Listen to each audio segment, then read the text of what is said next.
January 27, 1967. Deep in the snow-covered forests of Alaska, at the northernmost outpost of the Eastern Federation, an icy wind howled. Out there, over a tundra locked in a 30-degree freeze, the raw elements reigned supreme. But here, in the concrete depths of a subterranean bunker, in the Air Defense Command Center, the air was stale and heavy. It was saturated with the smells of old tobacco, acrid ozone from the humming equipment, and the clammy sweat of nervous men. In this haze, hunched over the hypnotic green glow of a P-14 Tall King radar screen, sat First Lieutenant Jack Sullivan. His service was a testament to monotony. Month after month, he watched the radar's emerald sweep, like a pendulum of eternity, trace the same empty sector of the sky. Occasionally, its serene motion was disturbed by a commercial airliner or a random flock of migratory birds, leaving a fleeting ripple of static on the screen. But today, at 9 in the morning, this lulling rhythm was brutally shattered. On the very edge of the screen, a tiny dot was born, flickered, and then held steady. At first it was barely visible, a phantom lost in the static near the Canadian border. Jack squinted and turned the gain knob. The dot gained substance. It didn't drift lazily like a weather balloon or follow the steady course of a bomber. No, it was tearing across the coordinate grid with such unthinkable speed that Sullivan instinctively tapped the glass screen with his knuckle, certain the equipment was malfunctioning. Snatching the headset from its hook, he reported, trying to keep his voice from trembling. Target in sectors 4 through 7. Altitude undetermined. Speed. He paused, frantically double-checking the calculations. Speed is Mach 3. I repeat, target speed is Mach 3. The air in the bunker froze. A deafening silence fell, in which the hum of the ventilation suddenly sounded like the roar of a turbine. Mach 3. In 1967, aircraft didn't fly that fast. Missiles did. The kind of things that delivered death and didn't return to base. His commander rushed over to his station. Breathing heavily, he stared over Jack's shoulder at the screen. He rasped. Jack replied, feeling the tips of his fingers go cold. His voice, despite his best efforts, wavered betrayingly. And in that moment, the laws of physics drilled into the minds of the Soviet engineering elite crumbled to dust. Any object hurtling through the atmosphere at 3 times the speed of sound should have become a fireball. Air friction would have heated its skin to the melting point of aluminum. To maintain such velocity, its engines would have to guzzle fuel with monstrous greed, draining a fighter's tanks in mere minutes. It would have been a desperate, suicidal sprint, but this phantom on the screen wasn't straining at its limits. It was cruising. The next 40 minutes were torture for the men in the bunker. In a paralyzing stupor, they watched the target trace an arrogant, unhurried loop along the very edge of Soviet airspace. It was as if it were taunting them. It didn't slow down. It didn't descend to cool a non-existent airframe. It just hung there at 80,000 feet, where the thin air is almost indistinguishable from a vacuum, and flew faster than a rifle bullet. The confusion in the bunker slowly morphed into a primal terror. The colonel, his face as gray as the bunker's concrete walls, ordered an intercept. 2 MiG-21s scrambled from the nearest airfield, flown by the squadron's best aces. But what should have been an intercept turned into a humiliating farce. While the MiGs, their engines screaming, clawed their way toward their service ceiling of 60,000 feet, the target remained high above them, unreachable, mocking.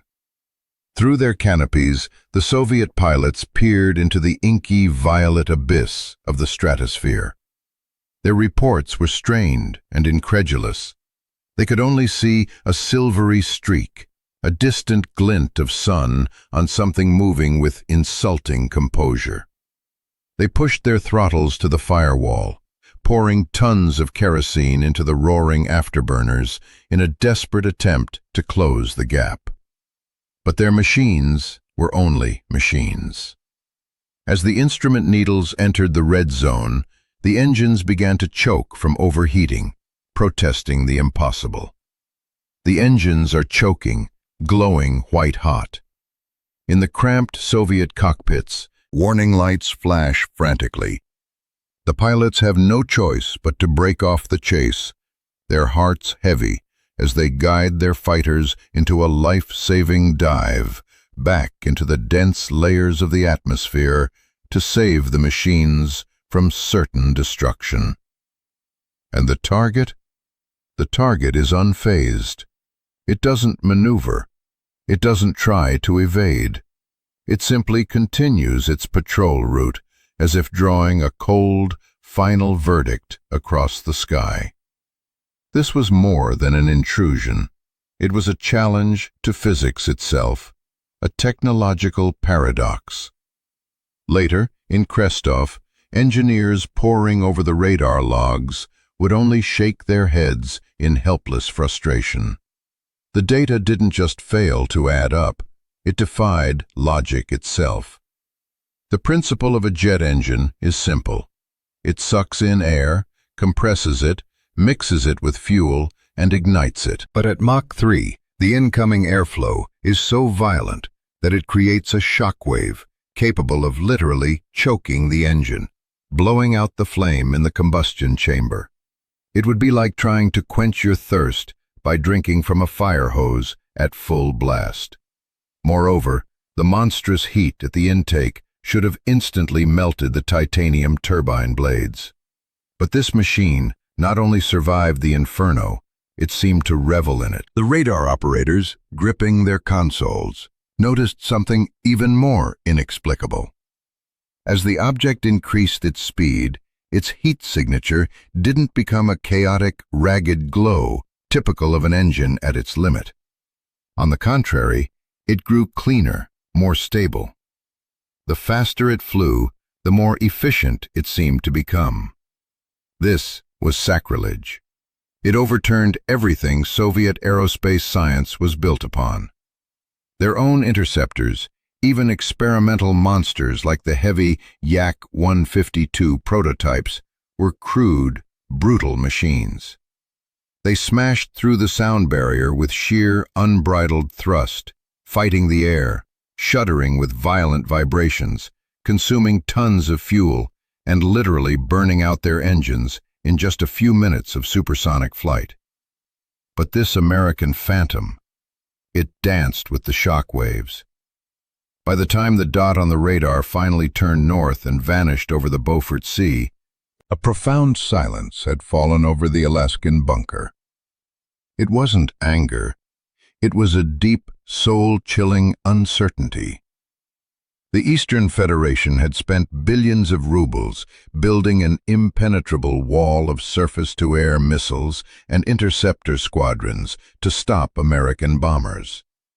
They had built a fortress around their country, only to realize that morning, to their horror, that their fortress had no roof.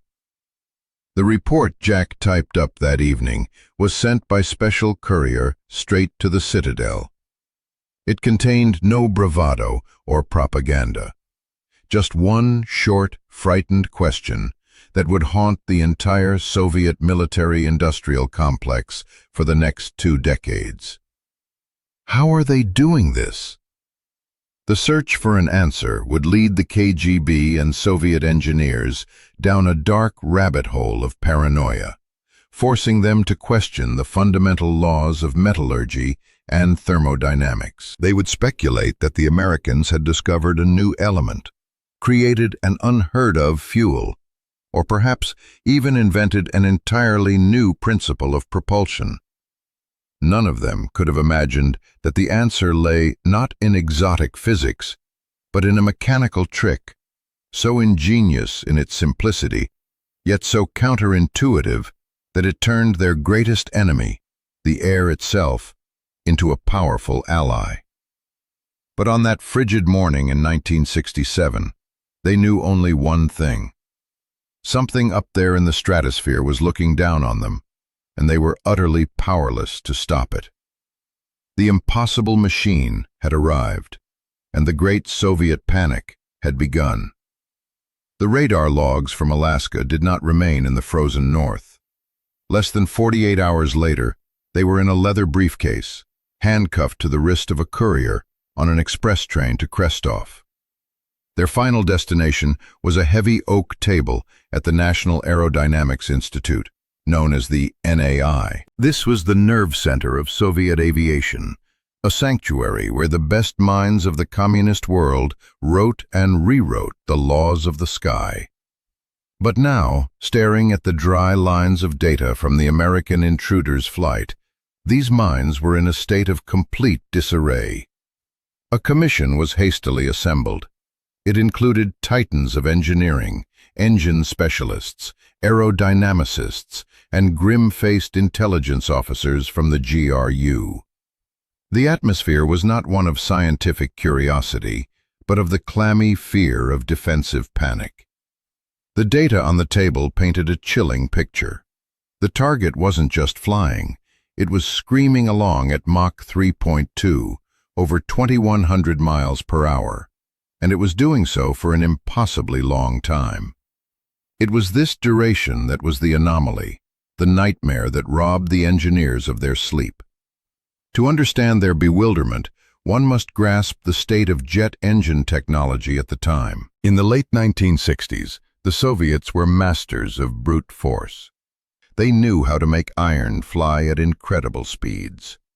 They had already created the swift MiG-21 and were testing the formidable MiG-25 prototypes. But they knew all too well the price of that speed. In a conventional turbojet engine, everything is straightforward. Air is ingested, compressed by a cascade of rotating blades, mixed with kerosene, and ignited. The fiery roar blasting from the nozzle propels the aircraft forward. But at Mach 3, the air is not a gentle breeze. It's a superheated sledgehammer slamming into the engine. The monstrous compression instantly heats it. Before it even touches the compressor, the airflow is already over 750 degrees Fahrenheit. Trying to compress such superheated air is suicidal. The metal of the turbine blades begins to losing its shape. They stretch like taffy in the sun. And eventually, catastrophe. They melt or shatter, turning the complex machinery into a shrapnel grenade. The Soviet engineers traced the Americans' flight path again and again. An hour, more than an hour, at speeds exceeding Mach 3. "It's impossible," exclaimed one of the senior engineers, slamming his hand on the table during a heated meeting in '68. His voice rang with a mixture of fury and disbelief. The investigation hit a dead end and fractured into several theories, each more desperate than the last. The first, and most terrifying, was that the Americans had created a nuclear-powered aircraft. This specter had haunted them since the '50s. A nuclear reactor wouldn't need to burn fuel in the conventional sense. It could heat air almost indefinitely. This would explain both the extreme speed and the unlimited range. But the radiation detectors at Soviet border posts remained silent. Not a single spike, no trace of isotopes, no ominous glow in the exhaust. The theory was dismissed, but a chill of fear lingered. A second theory suggested the intruder was a rocket plane, something like the experimental X-15. It could have been dropped from a massive bomber, made its daring dash across the border on rocket power, and then glided back. But the cold, hard radar data mercilessly destroyed this version as well. The object wasn't gliding. It was maneuvering, accelerating out of turns. It was climbing while maintaining its monstrous speed. A glider is a falling stone. It only loses energy. This machine seemed to create it out of thin air. When engineering thought was exhausted, military force took over. The investigation moved from drafting tables to fighter cockpits. The Soviet Air Force was given an order: visually identify the target. At any cost. See its engines. Get a look at its nozzles, its air intakes, any trace of soot, anything that could provide a clue. This order marked the beginning of one of the most humiliating and fruitless series of intercepts in aviation history. Soviet pilots in the newest MiG-25s, nicknamed, quote, 30 in the West, were the only ones with even a ghost of a chance of catching the elusive phantom. The Foxbat was a true monster, a masterpiece born of brute force, specifically to hunt this threat. It was essentially two giant engines with a cockpit haphazardly attached. It could push Mach 2.8, and if the pilot was willing to sacrifice the plane, even Mach 3. The pilot was willing to do anything, even wreck his own aircraft. But the pilot's reports painted a picture of utter helplessness. Just to reach the intruder's altitude, their MiG-25s had to be pushed to their absolute limits, redlining every system. They spoke of the tumor of the reasons, that moment when air friction heated everything to scorching temperatures. The glass of the canopy burned their hands, even through thick gloves. They watched in despair as the fuel gauge needle swept relentlessly toward zero, like the second hand on a clock, counting down the final moments of their chase. One report from a pilot based in the Republic of Belavia is particularly poignant. He was scrambled to intercept a high-speed target over the North Sea. Pushing his MiG-25 to its breaking point, he accelerated the machine to Mach 2.8. The engines howled at their limit, ready to tear themselves apart. The afterburners, choking, injected raw fuel directly into the exhaust to maintain this insane speed. A Christmas tree of warning lights flashed in the cockpit.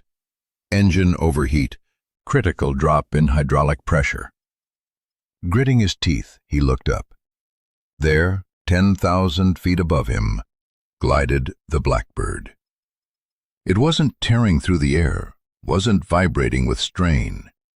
It was a dark, sleek wedge, flying with an eerie, otherworldly smoothness.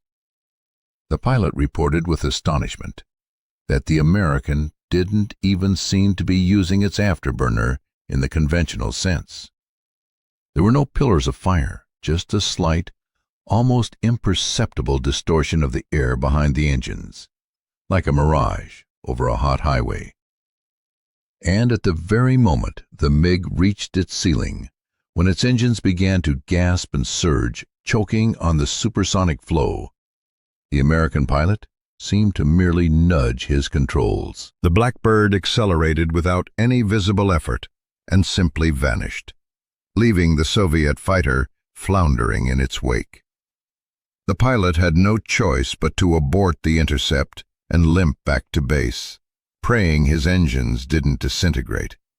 They had been cooked into pieces of warped metal, burned out in a few minutes of a desperate chase. This failure only deepened the mystery.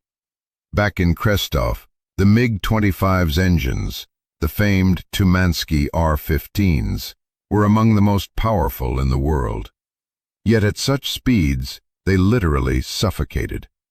The air pressure was unimaginable, the drag colossal. The main question haunted them. How did the American engine manage to breathe this supersonic air without choking? Soviet intelligence suspected some kind of technological trick.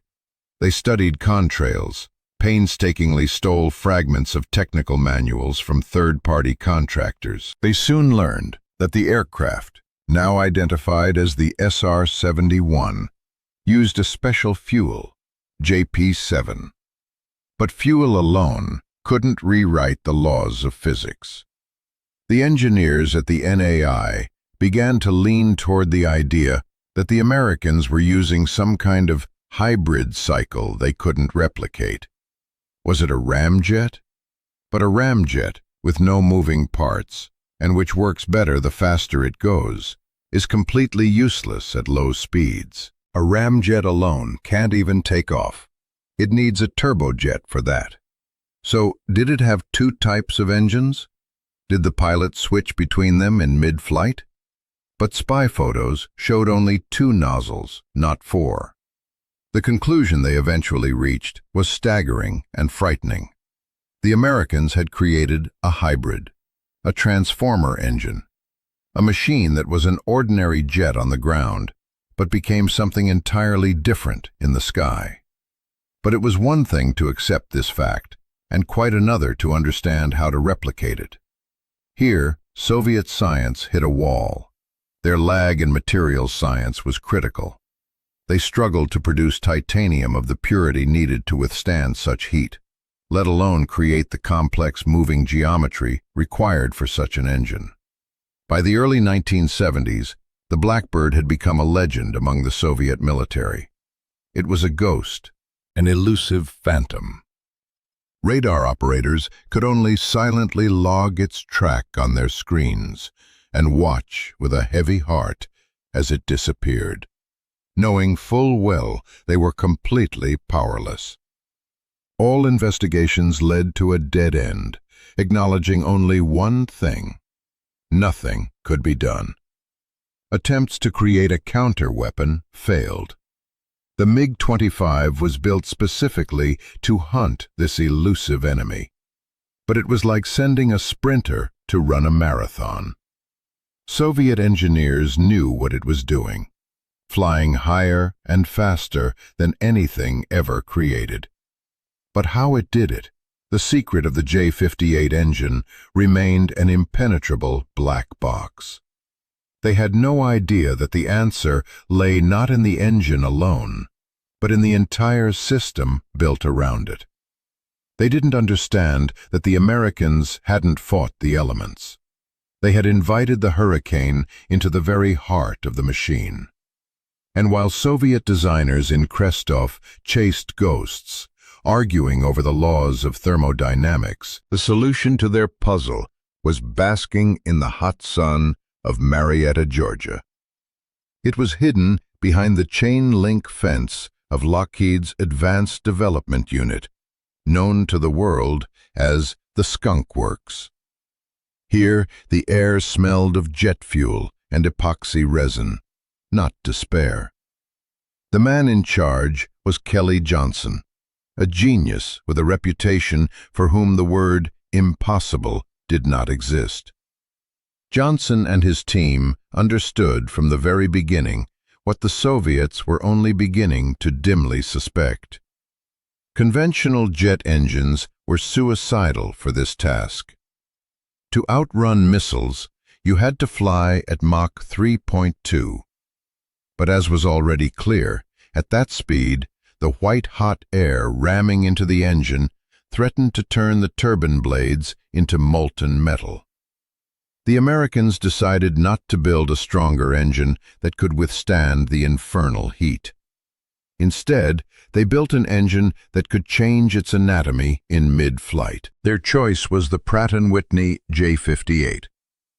On a test stand, in a static state, the J-58 was a powerful but fairly ordinary turbojet.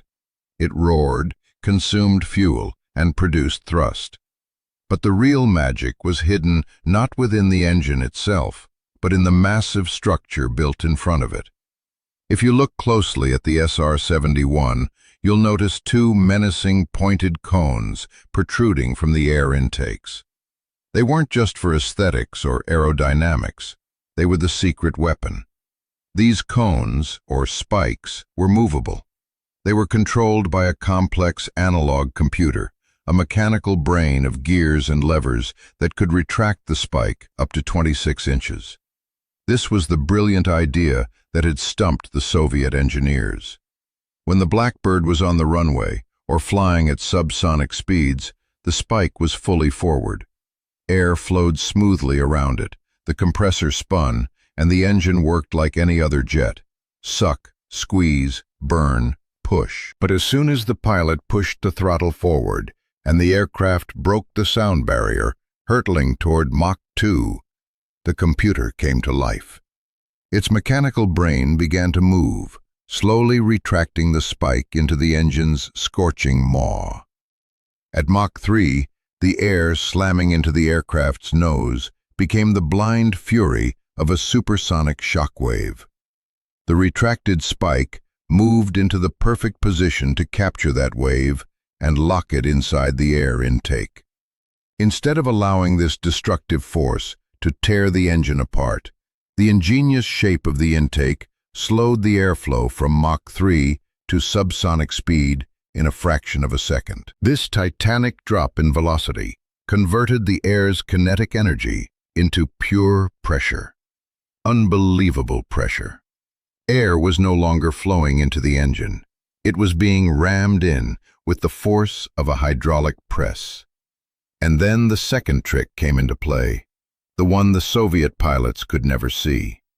Inside the engine nacelle, Johnson and the Pratt & Whitney engineers had installed a system of bypass ducts. These were essentially emergency floodgates.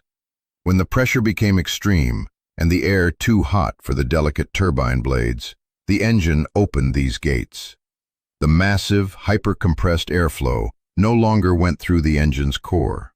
It rushed around it, bypassing its searing heart. The airflow no longer fed the engine's core.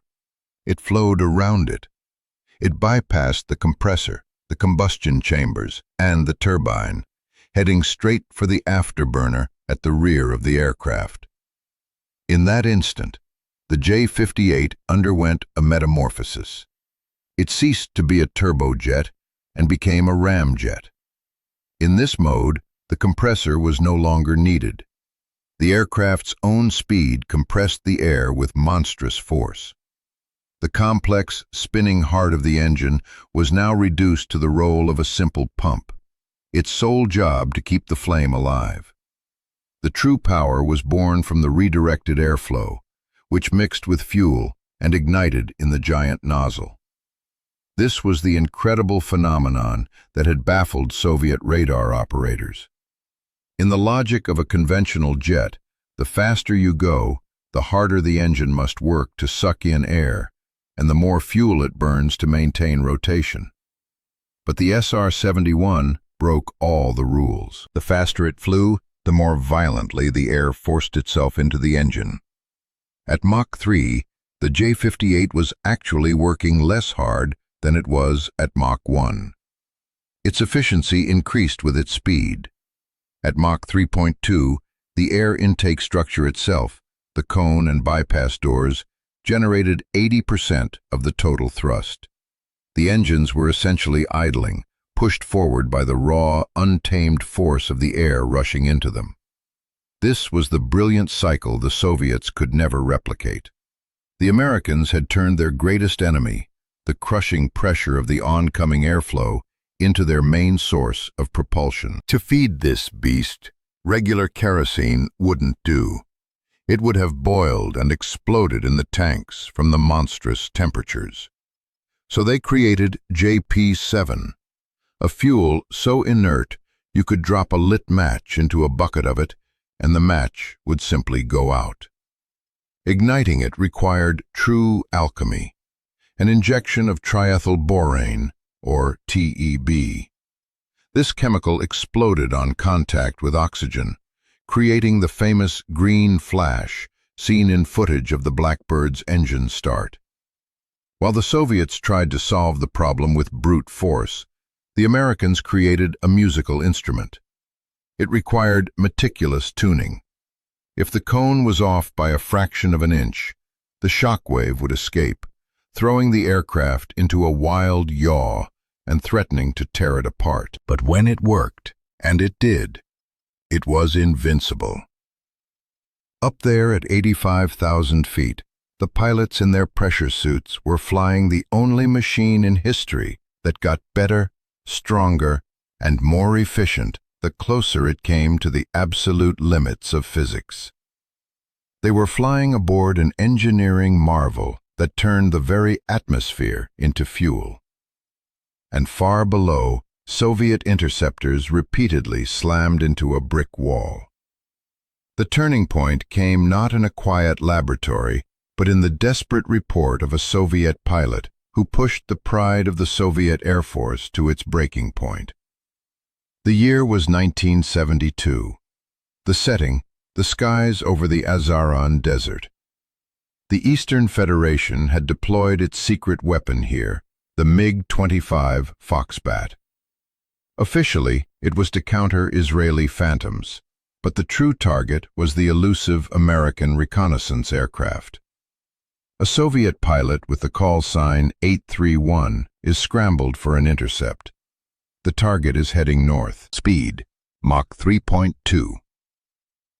The Citadel had long awaited this confrontation. The MiG-25 is fully fueled, armed, and stripped of all non-essential weight. The pilot flips a switch, and the afterburners ignite. Two giant Tumansky engines roar, guzzling gallons of fuel per second. The MiG-25 shatters the sound barrier, the needle sweeping past Mach 2. The acceleration is savage, relentless.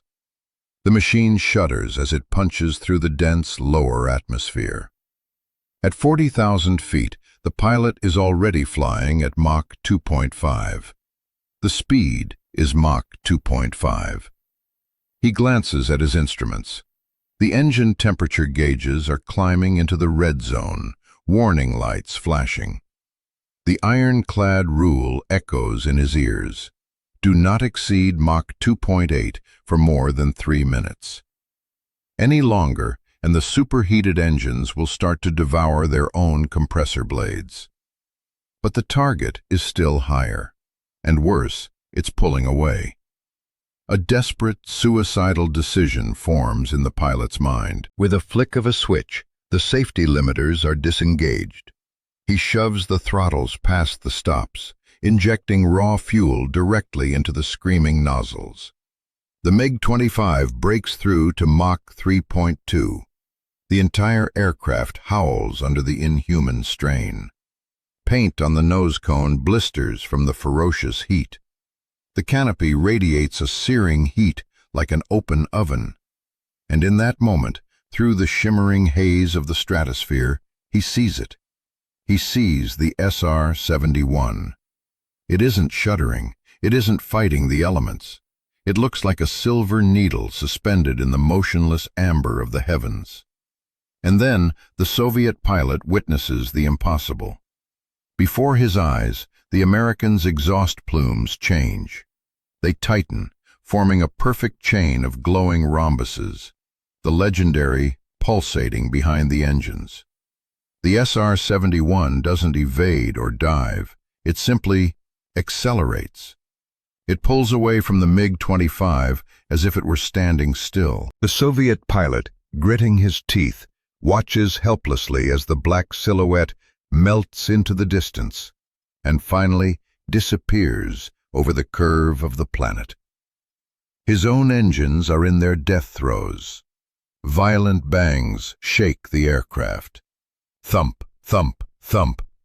Compressor stalls erupt like anti-aircraft guns firing from within.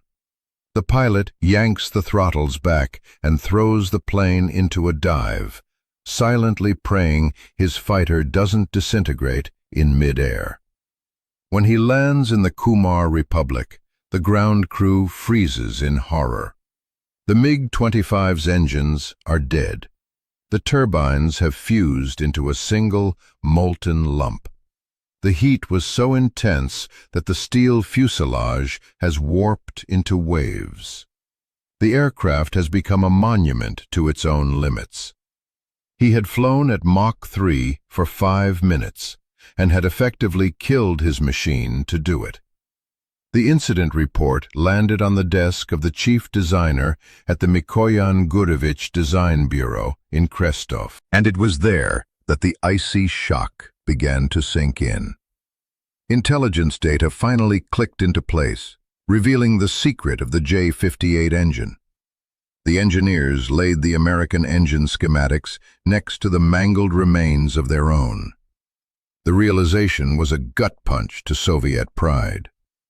"They aren't fighting the pressure," one senior analyst reportedly said, tracing the bypass valve diagrams with his finger. "They're riding it. They got it." While their pilots were risking their lives trying to smash through a wall of air, the Americans had built a machine that inhaled that wall, that fed on it. They now understood, the faster the SR-71 flew, the more efficient its engines became. At Mach 3, the SR-71 burned less fuel per mile than it did at Mach 2. It was in its element. The MiG-25, by comparison, was simply drowning. But the most humiliating discovery was yet to come. To build an aircraft that could withstand this infernal heat, 900 degrees on the skin, 1800 in the exhaust, aluminum was useless. At those speeds, it becomes as soft as putty. You need titanium. The Eastern Federation possessed the world's largest reserves of titanium ore. It was a strategic metal under the strictest control. They were certain that the Americans, with their scant reserves, would be forced to use heavy steel, like on the MiG-25, or simply give up. And then the KGB unraveled the final, most shameful piece of the puzzle. They uncovered a network of front companies. Shell corporations scattered across third-world countries were supposedly buying titanium to manufacture pizza ovens and bicycle frames. The trail inevitably led back to the CIA. The silence in the Kremlin offices was deafening. The Eastern Federation had, with its own hands, sold the Western Alliance the very metal used to forge the spy plane that had just demonstrated their utter humiliation. The aircraft that was now humiliating them. There was an unbearable irony in it. They had mined the ore, refined it, and shipped it to the enemy. An enemy who had fashioned it into an airframe capable of withstanding the hellish heat that melted their own MiG-25s. The incredible, impossible engine was housed in a body they had helped create. The futility of the Soviet response became painfully obvious. As a countermeasure, they had created the MiG-25 Foxbat, a fearsome embodiment of power in its own right. Fast, rugged, armed with huge missiles. But it was only a point defense interceptor. It could run to the corner, bark furiously at the enemy, and run back. The SR-71 was a marathon runner who ran the entire race with the fury of a sprinter. In desperation, the Soviets rushed to improve their missiles. The S-200 missile system was developed with a giant warhead specifically to knock the Blackbird from the sky. They created the MiG-31, a far more advanced interceptor with a phased array radar and data links, designed to hunt in packs. But physics remained an insurmountable barrier. Even for the MiG-31, the intercept window lasted mere seconds, moments that vanished before they began. A miscalculation of just 1 degree and the missile went into empty space. If an SR-71 pilot made even a slight bank, a missile traveling at Mach 5 simply couldn't turn sharply enough in the thin air to stay on target. And then came the realization, crushing in its simplicity. The Americans hadn't just built a faster plane. They had conquered a new flight regime, a dimension the Soviets could only peek into but could not inhabit. The J-58 engine wasn't just a power plant. It was a brilliant thermal management system that used the very fury of the compressed atmosphere to fuel itself. All the Soviets had were warehouses full of shredded MiG-25 engines, and a sky full of ghosts they could see, track, and hate, but could never touch. The final score in the Cold War's air battle is etched in two numbers, 4,000 and 0. Over 3 decades of service, more than 4,000 missiles were fired at SR-71 Blackbirds.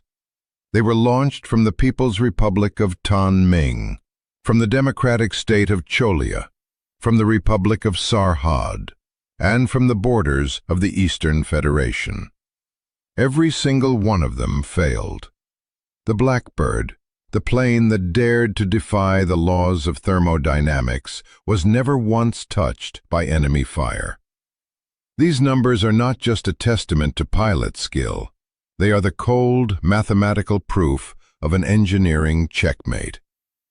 By the late 1980s, the Eastern Federation had driven itself to economic exhaustion, trying to build an impenetrable roof over its empire. They built thousands of S-200 and S-300 missile systems.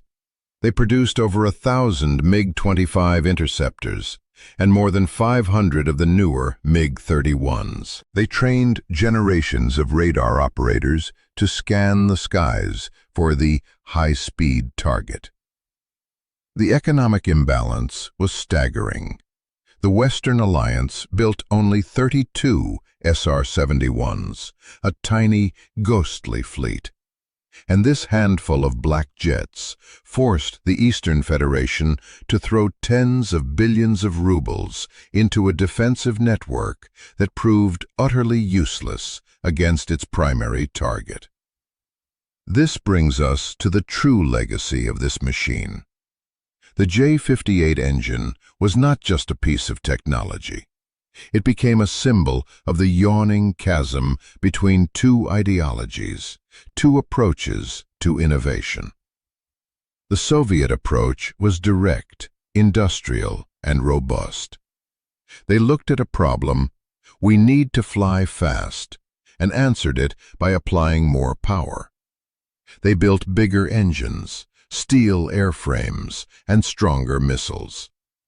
It was a philosophy of brute force.